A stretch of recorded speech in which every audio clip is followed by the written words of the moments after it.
היה אולי, כך מספר הסופר האורוגוואי חוסה אנריקה רודו, היה אולי ילד אחד שיום אחד הלך בשבילי הגן ושיחק עם גביע של קריסטל בידו ועם ענף במבוק והוציא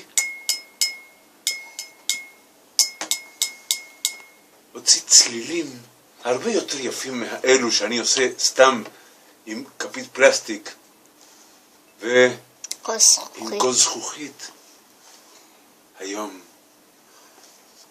הוציא צלילים אדירים מהכוס של קריסטל עם ענף של במבוק ודילג והתרוצץ והיה שמח, הסתובב לו על שבילי הגן.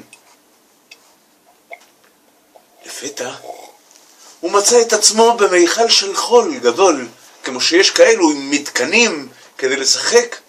אז התיישב בחול ושיחק קצת בחול, עשה קצת בורות ובנה איזה משהו, עד שזהו נמאס לו, ולפתע אמר, הנה יש לי פה את הגביע, בוא ניקח חול. ואז התחיל לחפור ולקחת מהחול אל תוך הגביע, עד שהגביע התמלא ועלה על גדותיו. ואז הוא יישר יפה, הישר את החול עד קצות הגביע ממש, עד גדות הגביע ממש, ולקח מחדש את הגביע שלו ואת הענף במבוק שלו ויצא לדרך. ועוד פעם רצה לנגן, אבל עכשיו הגביע מלא חול, הוא בקושי מוציא צלילים, ככה משהו יבש, בלי טעם, בלי שמחה. חסר לזה ניצוץ, חסר לזה משהו יפה, משהו טוב.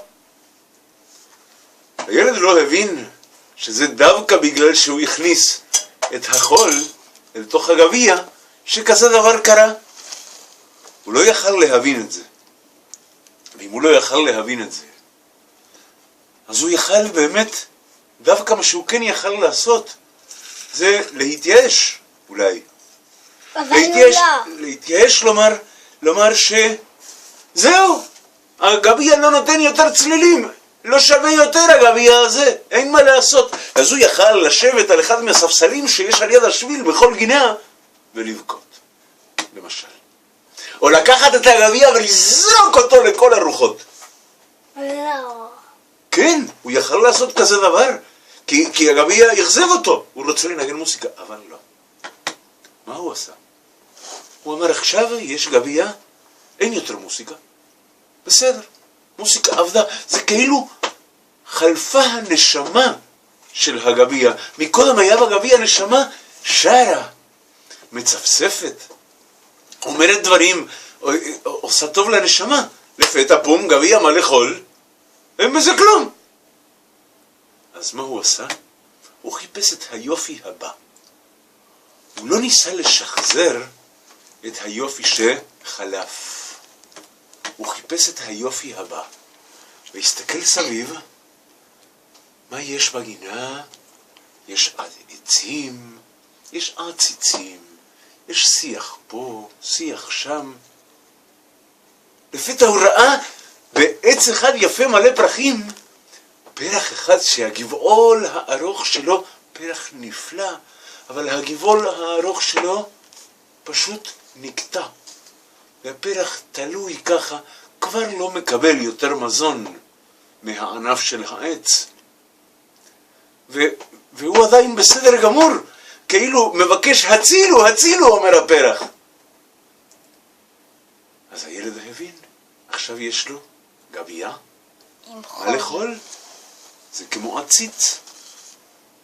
אז הוא גמר לקטוע את הפרח עם כל הגבעול שלו מהענף של העץ, תקע אותו בתוך החול, הרטיב את זה במים בברז הראשון שהוא מצא שם בשביל, ואז הוא אמר, איזה יופי, עכשיו יש לנו פרח.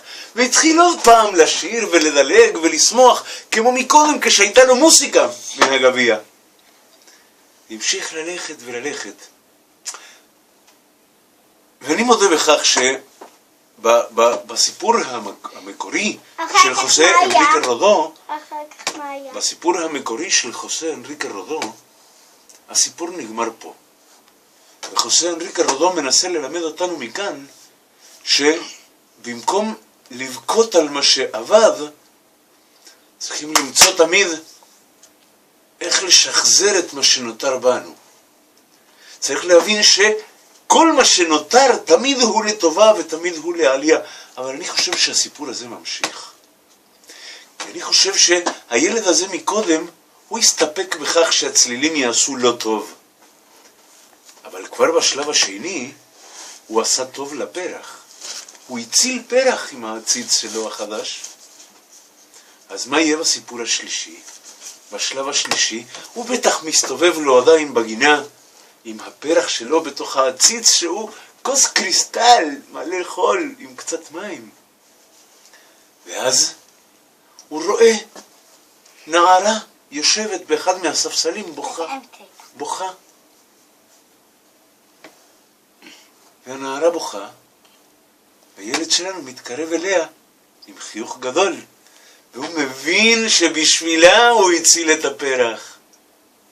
כדי לגרום לה חיוך, כדי לגרום לה שמחה, כדי לגרום לה להבין שיש מלא יפה, לא חשוב על מה היא בוכה, אבל יש עדיין מלא יפה. ואז הוא בטח ילך וימסור לה את הפרח בתוך הגביע שלו, ובטח הוא ימשיך בדרכו, ובטח הוא ימצא עוד דברים יפים, ומכיוון שהוא כבר בתדר הזה, שהוא כל הזמן מחפש את הטוב, את הכי טוב, כל פעם יוזמנו לו דברים טובים וטובים יותר וטובים יותר, שאיתם הוא יעשה דברים טובים יותר וטובים יותר. ובטח מהמעשים שלו גם יהיו תולדות. בטח הנערה הזו גם תתחיל להסתובב עכשיו עם הפרח שבתוך העציץ שהוא כוס קריסטל, וגם תשמח אחרים שישמחו אחרים. וככה, ילדים, ככה חברים יקרים, ככה עושים את המהפכה האמיתית, את הגאולה האמיתית, את הישועה האמיתית בעולם שלנו. והיום זה מוצאי שבת, ראש חודש אדר ב', ראש חודש אדר ב', החודש בוחל חג הפורים, בו הכל אומר ונהפוך הוא.